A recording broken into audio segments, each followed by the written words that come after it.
On June 19, 1953, as darkness fell over Sing Sing prison in Ossining, New York, Julius Rosenberg was led down a narrow corridor toward the execution chamber. His wife, Ethel, waited in a nearby cell, her hands trembling slightly as she smoothed the printed dress she had chosen for this final moment. They were about to become the first American civilians executed for espionage in peacetime. Their deaths, the culmination of a case that had divided the nation and would echo through decades of Cold War history. What neither of them could have known, as the guards prepared the electric chair, was that their story would remain controversial long after their deaths, a symbol of either righteous justice or tragic persecution, depending on who told the tale. The path that led Julius and Ethel Rosenberg to the electric chair had begun not in some shadowy meeting with Soviet handlers, but in the modest neighborhoods of New York's Lower East Side, where thousands of Jewish immigrant families struggled to build new lives in America. It was here, in the crowded tenements and bustling streets, that the ideological currents of the 1930s would sweep up two young people and carry them toward a fate neither could have imagined. Julius Rosenberg was born on May 12, 1918, in a small apartment on Sheriff Street, the youngest of 5 children. His father, Harry, had fled anti-Semitic persecution in Poland to work in New York's garment district, stitching clothes in sweatshops where the hours were long and the pay meager.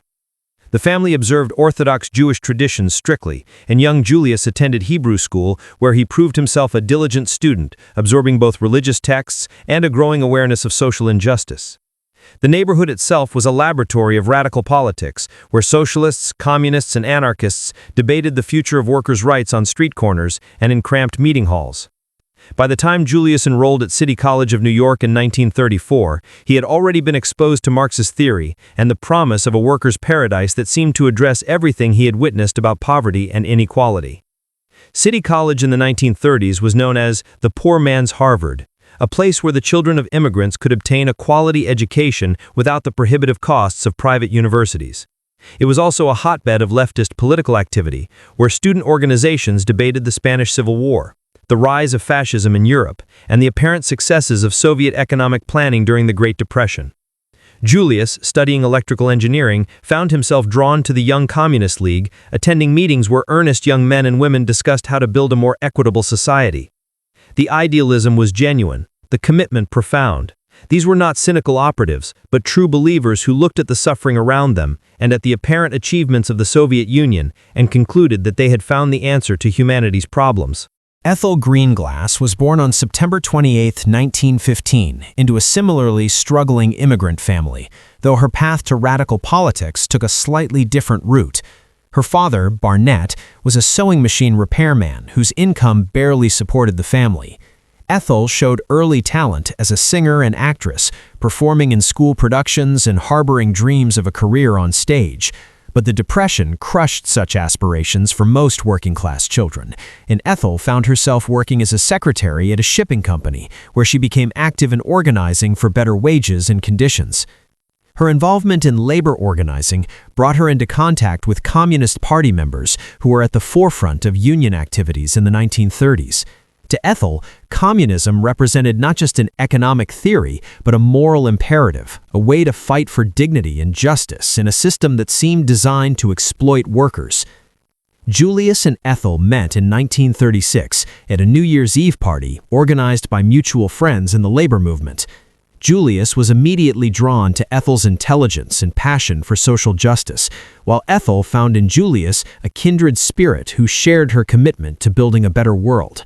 Their courtship unfolded against the backdrop of escalating global tensions as Hitler consolidated power in Germany, Franco fought to establish a fascist regime in Spain, and Japan expanded its empire in Asia. For young leftists like Julius and Ethel, these events confirmed their belief that capitalism was leading humanity toward catastrophe and that only a socialist alternative could prevent another world war. They married on June 18, 1939, in a simple ceremony that reflected both their modest means and their rejection of bourgeois convention. The marriage certificate listed Julius as an engineer and Ethel as a clerk, but what truly defined them was their shared commitment to the Communist Party and the Soviet Union they viewed as humanity's best hope.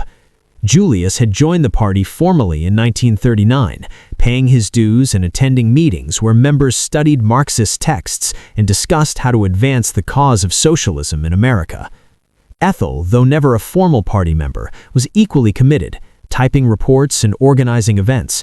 Their small apartment became a gathering place for like-minded friends, where conversations lasted late into the night, filled with urgent discussions about the coming war and what role progressive forces should play. When Germany invaded the Soviet Union in June 1941, the ideological stakes suddenly became a matter of life and death.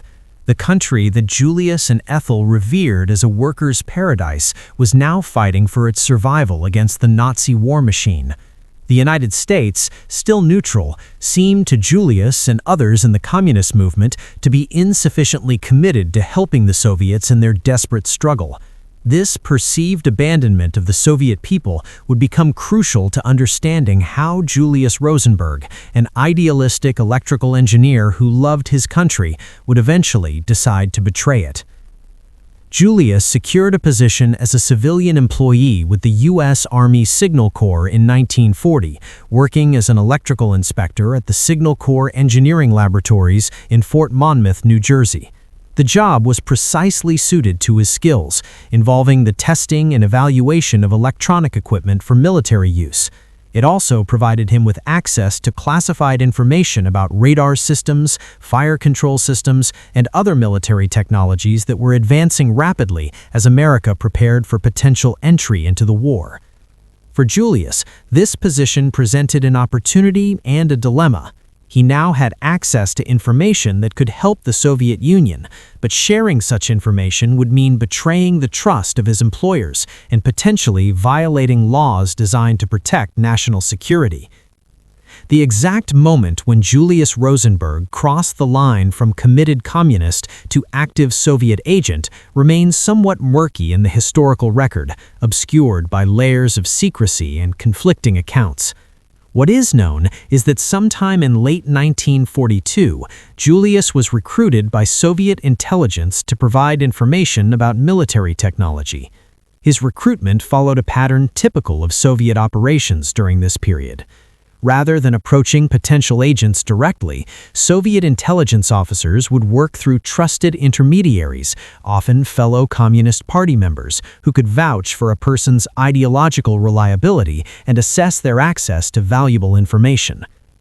Julius's recruitment was handled through Alexander Feklisov, a Soviet intelligence officer operating under diplomatic cover in New York, though their contact was mediated through American Communist Party members who served as cutouts to protect both Julius and his handlers. The pitch to Julius would not have emphasized money or personal gain. Instead, it would have focused on the ideological imperative of helping the Soviet Union survive the Nazi onslaught. Julius was told that the information he provided would help the Soviets develop defensive technologies, that it would save Russian lives, that it was his duty as a communist to share knowledge that properly belonged to all working people rather than being hoarded by capitalist militaries. Julius accepted this reasoning, convincing himself that he was not betraying America, but rather fulfilling a higher loyalty to the international working class and to a nation fighting fascism while America's capitalist class hesitated to commit fully to the war. This rationalization allowed Julius to compartmentalize his actions, to continue working at his Signal Corps job while secretly photographing documents and technical specifications that he would pass to his Soviet contacts. The information Julius provided initially focused on military electronics, including details about radar systems and proximity fuses that were giving American forces tactical advantages. While this information was valuable, Julius's true significance to Soviet intelligence would come not from his own access, but from his ability to recruit others who had access to even more sensitive information. By 1943, Julius had begun building what intelligence professionals would call a spy ring, a network of sources who could provide information on different aspects of American military technology. He recruited his brother-in-law, David Greenglass, who was working as a machinist at the Los Alamos laboratory where the atomic bomb was being developed. He maintained contact with Morton Sobel, a fellow engineer who worked on military radar and fire control systems. He cultivated relationships with other engineers and technicians who had access to classified information, always careful to approach only those whose ideological commitment he trusted completely. Ethel's role in this espionage network would later become one of the most controversial aspects of the Rosenberg case. The prosecution would claim that she was an active co-conspirator who typed up notes and helped recruit her brother David. The defense would insist that she was at most peripherally aware of Julius's activities and that her prosecution was primarily intended to pressure Julius into cooperating with investigators. The truth, as eventually revealed through Soviet archives and declassified American documents, fell somewhere in between. Ethel knew about Julius's espionage activities and supported them ideologically. She assisted with some typing and provided their apartment as a meeting place. But she was not a central figure in the network's operations, and her knowledge of specific details was limited. The Rosenberg spy ring operated most actively between 1943 and 1945, the crucial period when America was developing technologies that would win the war and shape the post-war world. Julius passed information about proximity fuses that made anti-aircraft fire more effective, about radar systems that could detect aircraft and ships, about jet engine designs that represented the future of military aviation. But the most significant information that flowed through his network concerned the Manhattan Project, the massive secret program to develop an atomic bomb. David Greenglass, Ethel's younger brother, had been assigned to Los Alamos in 1944 as a machinist working on explosive lens molds for the implosion-type atomic bomb. David was not a scientist and did not have access to the theoretical physics behind the weapon, but he could observe and sketch the mechanical components he was helping to manufacture. During a visit to New York in January 1945, David met with Julius and allegedly provided sketches and descriptions of the lens mold design. Julius, recognizing the extraordinary value of this information, passed it to his Soviet handlers, who forwarded it to scientists in the Soviet Union working on their own atomic weapons program. The intelligence that flowed from Los Alamos through David Greenglass was supplemented by far more valuable information from other sources, particularly Klaus Fuchs, a German-born British physicist who worked at Los Alamos and who provided detailed theoretical information about bomb design. But the Rosenberg network's contribution gave Soviet scientists additional confirmation of American approaches and helped them avoid certain technical dead ends. When the Soviet Union successfully tested its first atomic bomb in August 1949, years earlier than American intelligence had predicted, the information provided by spies like Fuchs, Greenglass, and others in the Rosenberg network had played a role in accelerating Soviet progress. The unraveling of the Rosenberg spy ring began not in America, but in Britain, when in September 1949, codebreakers working on the Venona project finally decrypted Soviet intelligence communications from 1944 that referenced an agent codenamed Charles who had provided atomic secrets from Los Alamos. The Venona project, one of the most closely guarded secrets of the early Cold War, involved the painstaking decryption of Soviet intelligence cables that had been intercepted during the 1940s. American and British cryptographers had discovered that due to a Soviet error in using one-time pad encryption, some of these messages could be broken, revealing fragments of information about Soviet espionage operations. The decrypted messages did not provide full names or definitive proof that would hold up in court, but they gave investigators leads to follow. The reference to Charles working at Los Alamos eventually led to Klaus Fuchs, who confessed in January 1950 to providing atomic secrets to the Soviets. Fuchs's confessions set off a chain reaction of investigations and arrests. He identified his American contact, a man named Harry Gold, who in turn identified David Greenglass as another source who had provided Los Alamos information. When FBI agents arrested David Greenglass on June 15, 1950, he quickly agreed to cooperate, hoping to protect his wife Ruth from prosecution. David's confession implicated Julius Rosenberg as the organizer of the spy ring and placed Ethel in the role of knowing participant who had assisted with typing reports. On July 17, 1950, FBI agents arrested Julius at the apartment he shared with Ethel and their two young sons, Michael and Robert.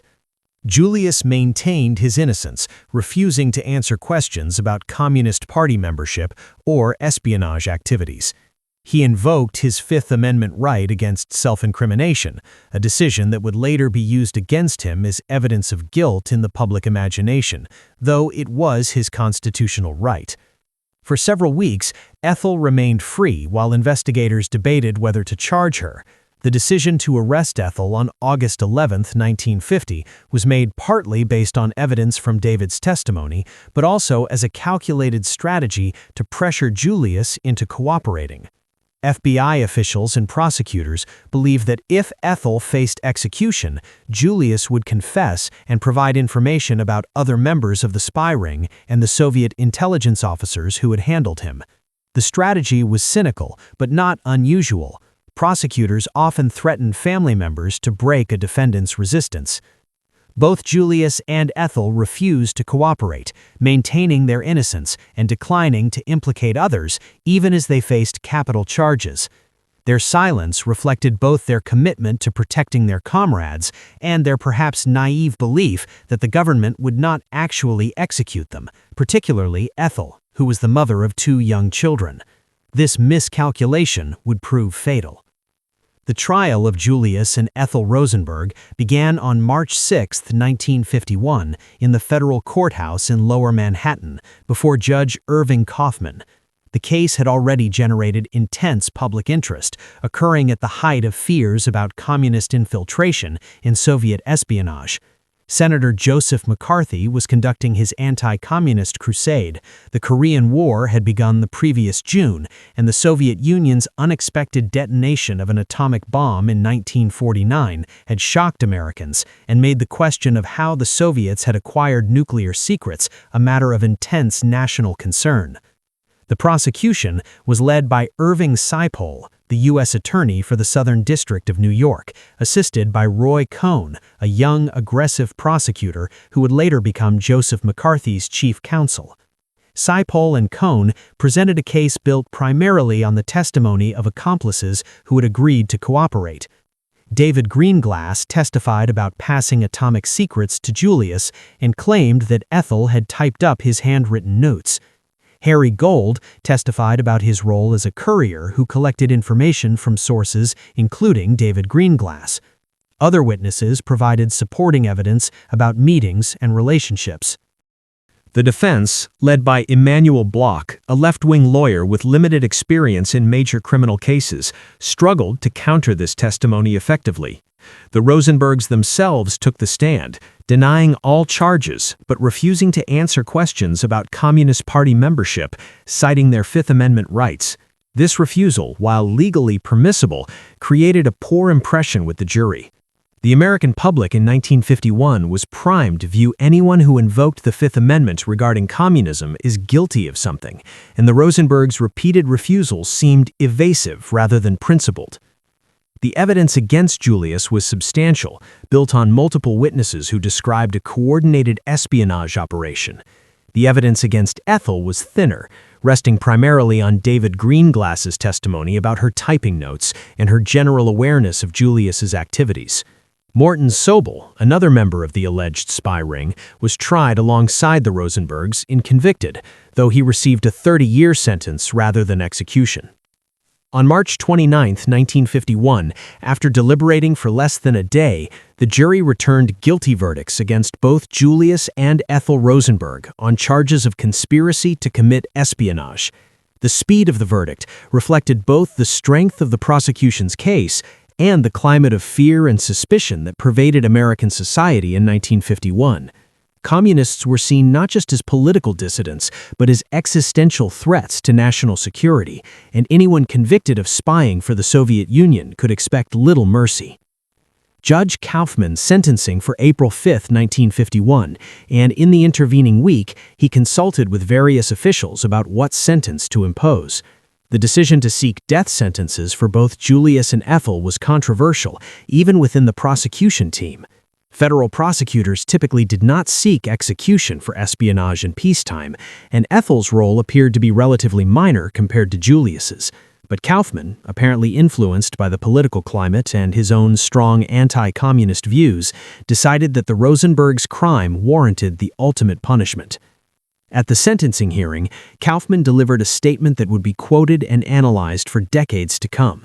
He directly blamed the Rosenbergs for enabling the Soviet Union to develop atomic weapons earlier than otherwise possible, and by extension, blamed them for American casualties in the Korean War, which he suggested might not have occurred if the Soviets had not felt emboldened by possessing nuclear weapons. His statement was inflammatory and went far beyond what the evidence at trial had actually shown. The Rosenbergs were minor figures in the broader context of atomic espionage, and their contribution to Soviet nuclear development was vastly overstated by Kaufman's rhetoric. Julius and Ethel Rosenberg were sentenced to death by electrocution. The sentence shocked many Americans, particularly the decision to execute Ethel, despite the limited evidence of her direct involvement in espionage. Even some prosecutors and FBI officials privately questioned whether execution was appropriate, particularly for Ethel. But the sentences stood, and the Rosenbergs were transferred to Sing Sing prison to await their execution while their lawyers pursued appeals. The appeals process would extend over 2 agonizing years as defense lawyers challenged the verdict and sentence on multiple grounds. They argued that the evidence was insufficient, that the prosecution had engaged in misconduct, that the sentence was disproportionate to the crime, and that the Rosenbergs had not received a fair trial due to the prejudicial atmosphere created by Cold War hysteria. Each appeal was denied, moving up through the federal court system until reaching the Supreme Court, which declined to review the case. As the appeals dragged on, an international movement to save the Rosenbergs gathered momentum. Communist parties around the world organized protests and petition drives, portraying Julius and Ethel as innocent martyrs being persecuted for their political beliefs. But the campaign also attracted support from many non-communists who believed the death sentences were unjust, particularly for Ethel. Pope Pius XII appealed for clemency. Albert Einstein wrote to President Truman urging him to commute the sentences. Eleanor Roosevelt, while believing the Rosenbergs were guilty, questioned whether execution was appropriate. The campaign to save the Rosenbergs put enormous pressure on President Eisenhower, who took office in January 1953, with the execution date approaching. Eisenhower received thousands of letters and telegrams urging clemency, but he also faced pressure from anti-communist groups and political allies who insisted that any show of mercy would appear weak in the face of Soviet aggression. Eisenhower, after consulting with Attorney General Herbert Brownell and other advisors, decided to deny clemency, though he struggled with the decision, particularly regarding Ethel. In the final weeks before the scheduled execution, the defense team made a last desperate attempt to save their clients by filing a petition based on a technical legal argument about the applicable statute. They argued that the Rosenbergs had been prosecuted under the wrong law and that the correct statute did not allow for the death penalty in peacetime. This petition reached Justice William O. Douglas, who issued a stay of execution on June 17, 1953, just days before the Rosenbergs were scheduled to die.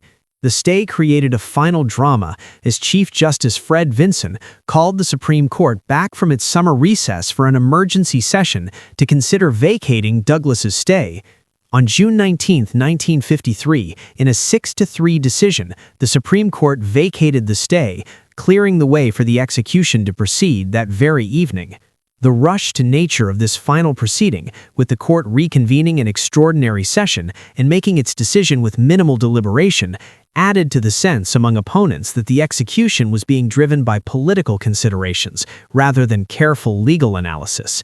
As evening fell on June 19th, Julius and Ethel Rosenberg were prepared for execution in separate cells at Sing Sing prison. They were allowed a final visit together, during which they comforted each other and maintained their innocence to the end. Neither offered a confession or provided information that might have secured a last-minute reprieve.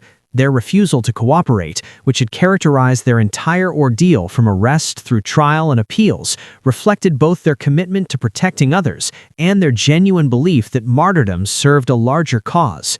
Julius was led to the electric chair first at 8:04 p.m. He walked calmly, declining to make a final statement. The executioner applied the electrodes, and the first jolt of electricity was administered. Julius Rosenberg was pronounced dead at 8:06 p.m. Ethel followed minutes later, walking to the same chair where her husband had just died. Witnesses reported that she appeared composed, even serene. The first electrical charge was applied, but unlike Julius, Ethel's execution did not proceed smoothly. Her heart continued beating after the first jolt, requiring additional applications of electricity before she was finally pronounced dead at 8:16 p.m. The botched execution of Ethel Rosenberg became one more disturbing element in a case that had troubled many observers. That the state had struggled to kill this small woman, requiring multiple electrical charges to stop her heart, seemed to some like a metaphor for the entire proceeding, a crude application of excessive force to achieve a dubious result. News of the execution spread quickly, triggering protests in American cities and around the world. Thousands gathered in Union Square in Manhattan, some mourning, others celebrating the elimination of traitors. The Rosenbergs left behind two young sons, Michael, age 10, and Robert, age 6, who became wards of the state before being adopted by Abel and Anne Meeropol, a couple sympathetic to the Rosenbergs' cause. The boys, renamed Michael and Robert Meeropol, would spend their lives grappling with their parents' legacy, eventually becoming advocates for their parents' complete exoneration, while also acknowledging, after the release of Soviet archives, that Julius had indeed engaged in espionage, though not to the extent charged at trial. The debate over the Rosenberg case continued long after their deaths, evolving as new information emerged from American archives, Soviet defectors, and eventually from Soviet intelligence files themselves. The release of the Venona decryptions in 1995 confirmed that Julius Rosenberg had indeed been a Soviet agent, codenamed Liberal and Antenna in Soviet communications. The decrypted messages showed that Julius had run a network of sources and had passed military and industrial information to Soviet handlers. This confirmation vindicated those who had insisted on the Rosenbergs' guilt, while also raising uncomfortable questions about how the government had prosecuted the case. The evidence from Soviet sources painted a more complex picture than either the prosecution or the defense had presented at trial. Julius was clearly guilty of espionage and had operated as an effective agent handler for Soviet intelligence. However, the prosecution's claims about the atomic secrets he provided were exaggerated. The sketches and information from David Greenglass were crude and of limited value compared to the detailed intelligence provided by Klaus Fuchs and other scientific sources. The Rosenbergs had not, as Judge Kaufman claimed, been responsible for the Korean War or for fundamentally altering the nuclear balance. The evidence regarding Ethel Rosenberg remained more ambiguous even after the release of Soviet archives. While she had known about Julius's activities and provided some assistance, she was not a central figure in the spy ring and had not been formally recruited as a Soviet agent. Her prosecution appears to have been primarily a pressure tactic that prosecutors expected would force Julius to cooperate. When that strategy failed and the case proceeded to trial, prosecutors found themselves committed to seeking her execution despite the limited evidence of her direct involvement in espionage. The most damning revelation came decades later, when David Greenglass, the prosecution's key witness, admitted that he had lied on the stand about Ethel's involvement. In interviews given in the 1990s and early 2000s, David acknowledged that Ethel had not typed the notes as he had testified, and that he had fabricated or exaggerated her role at the urging of prosecutors who wanted to build a stronger case against her. This admission came too late to help Ethel, but confirmed what many had long suspected, that her execution had been partly on false testimony from her own brother. The reasons why David Greenglass would lie about his sister reflect both the pressures of the prosecution and the complicated family dynamics that played out during the case. David faced execution himself and was desperate to protect his wife Ruth, who was equally guilty of espionage involvement, but was never charged. Prosecutors made clear that Ruth's immunity depended on David providing useful testimony against Julius and Ethel. In this impossible situation, David chose to sacrifice his sister to protect his wife, a decision that haunted him for the rest of his life. The Rosenberg case left multiple legacies that continue to resonate. It stands as perhaps the most dramatic example of how Cold War anxieties and anti-communist hysteria shaped American justice in the 1950s. The death sentences, particularly for Ethel, reflected a political climate where nuanced judgment gave way to fear and vengeance. The case demonstrated how prosecutorial misconduct, including the use of threats against family members and the apparent solicitation of false testimony, could distort the pursuit of justice, even in cases where defendants were genuinely guilty. For Soviet intelligence, the case represented both a success and a failure. The Rosenberg network had provided valuable information during the war and immediate post-war period, contributing to Soviet military and industrial development. But the exposure of the network led to the collapse of other Soviet espionage operations in America and forced a complete reorganization of how the KGB conducted intelligence operations in the United States. For American counterintelligence, the case validated the value of signals intelligence in the Venona project specifically, though the classified nature of Venona meant that prosecutors could not directly use the decrypted messages at trial. Instead, they had to build their case using evidence derived from Venona leads but provable through other means.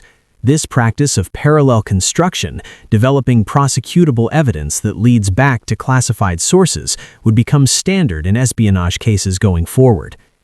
The Rosenberg case also exposed uncomfortable truths about how the American justice system could be influenced by political pressures and public hysteria. The trial took place at perhaps the peak of anti-communist fear in America, when accusation alone could destroy careers, and when anyone associated with left-wing causes faced suspicion and persecution. In this atmosphere, the Rosenbergs never had a realistic chance of acquittal, regardless of the specific evidence presented. The jury, the judge, and the broader public were all primed to view them as dangerous traitors whose elimination served national security. Judge Irving Kaufman's conduct throughout the case, particularly his inflammatory sentencing statement and his ex parte communications with prosecutors about the appropriate sentence, violated norms of judicial ethics and demonstrated how even judges could be swept up in the political currents of the moment. Kaufman's decision to blame the Rosenbergs for the Korean War and for enabling Soviet nuclear weapons development went far beyond the evidence and turned the sentencing into a political statement rather than a measured application of justice. The decision to execute Ethel Rosenberg in particular has been viewed by many historians and legal scholars as one of the great injustices of the Cold War era. Even accepting that she knew about Julius's activities and provided some minimal assistance, her level of culpability did not warrant execution, especially when compared to other espionage cases where defendants received prison sentences rather than death. The decision to charge her appears to have been primarily tactical, aimed at breaking Julius's silence, and when that strategy failed, prosecutors and the judge felt compelled to follow through rather than acknowledge that the initial decision to seek her execution had been a mistake. The treatment of David Greenglass by prosecutors, offering him immunity in exchange for testimony that implicated his sister, raised troubling questions about whether justice was being served or whether convictions were being secured through any means necessary. The fact that David later admitted to lying about Ethel's involvement suggested that prosecutors had been more interested in building a case than in establishing truth. The international reaction to the Rosenberg executions, with protests in European capitals and condemnations from religious and political leaders around the world, illustrated how the case had become symbolic of broader concerns about American justice and Cold War excesses. While some of this reaction was orchestrated by communist parties for propaganda purposes, genuine concern about the death sentences was widespread, even among those who believed the Rosenbergs were guilty. For the American Jewish community, the Rosenberg case created particular anguish. The fact that the defendants, the judge, and the prosecutors were all Jewish led to internal debates about whether the case would fuel anti-Semitism and whether Jewish Americans needed to demonstrate their loyalty more emphatically than others. Some Jewish organizations supported the prosecution as a way of showing that the Jewish community would not tolerate treasonous behavior, while others worried that the case was being used to scapegoat Jews for broader anxieties about communism and Soviet espionage. The sons of Julius and Ethel Rosenberg, Michael and Robert Mirapol, spent decades advocating for their parents' exoneration, writing books and giving interviews that challenged the official narrative of the case. After the release of Soviet archives in the 1990s confirmed Julius's guilt, the brothers acknowledged this reality while continuing to argue that the prosecution had been fundamentally unjust and that Ethel had been wrongly executed. Their position evolved from claiming complete innocence to arguing for a more nuanced understanding that recognized espionage while condemning the disproportionate response. The Rosenberg case influenced how subsequent espionage prosecutions would be handled, with prosecutors generally avoiding capital charges except in the most extreme circumstances. The public relations disaster of executing a mother of young children, combined with growing skepticism about death penalty cases generally, made future prosecutors more cautious about seeking execution in espionage cases. Most Cold War spies arrested after the Rosenbergs received prison sentences rather than death, even when their espionage had been far more damaging to national security. The technical details of what information the Rosenbergs actually passed to the Soviets remained partially classified for decades, but enough has been released to understand that while their espionage was real and damaging, it was not the catastrophic betrayal that prosecutors claimed at trial. Julius passed information about military electronics, radar systems, and industrial processes that helped Soviet military development. The atomic information from David Greenglass was crude and supplementary rather than revolutionary. The Soviet Union would have developed nuclear weapons regardless of the Rosenberg network, though the espionage may have accelerated their progress by some months or years. The question of whether death sentences were appropriate for the Rosenbergs hinged partly on how one assessed the damage their espionage caused. If one accepted Judge Kaufman's hyperbolic claims that they had altered the balance of power and enabled aggression in Korea, then execution might seem justified as a deterrent in punishment. But if one took a more measured view of their contribution as significant but not decisive, then the sentences appeared disproportionate, particularly for Ethel, whose involvement was peripheral. The procedural irregularities in the case, including Judge Kaufman's ex parte communications with prosecutors and his rush to execute the Rosenbergs before further appeals could be filed, suggested that political considerations were driving the process rather than a careful pursuit of justice. The Supreme Court's decision to reconvene an emergency session to vacate Justice Douglas's stay, making its decision in a single day without full briefing or argument, reinforced the impression that the execution was being driven by political imperatives rather than legal necessity. The use of the death penalty itself in espionage cases raised fundamental questions about whether execution served legitimate penological purposes or was primarily a tool of political theater. Espionage defendants, particularly those motivated by ideology rather than money, were not deterred by the threat of execution. Julius and Ethel themselves demonstrated this by refusing to cooperate even when facing death. The decision to execute them served primarily to satisfy public demands for vengeance and to send a message about the consequences of betraying America, purposes that many legal scholars argued were inappropriate bases for capital punishment. The Rosenberg case became a touchstone in debates about civil liberties, due process, and the dangers of allowing political passions to influence criminal justice. The case demonstrated how quickly procedural protections could erode when national security was invoked, and how difficult it was for defendants to receive fair consideration when they were associated with deeply unpopular political movements. The willingness of prosecutors to use threats against family members, to solicit questionable testimony, and to seek death sentences as leverage rather than punishment illustrated how easily the pursuit of justice could be compromised by political objectives. For subsequent generations, the Rosenberg case served as both a historical example and a continuing controversy. Students of the Cold War analyzed the case to understand how espionage networks operated, how they were detected and prosecuted, and how political considerations shaped legal outcomes. Legal scholars studied the case as an example of how procedural protections could be undermined and how capital punishment could be applied in ways that served political rather than penological purposes. Civil libertarians pointed to the case as a cautionary tale about the dangers of allowing fear and hysteria to influence criminal justice. The physical artifacts of the case, including the wooden console table with a hollowed leg that Julius allegedly used to hide materials, and the documents from the trial itself, were preserved in various archives and museums, serving as tangible reminders of this chapter in American history.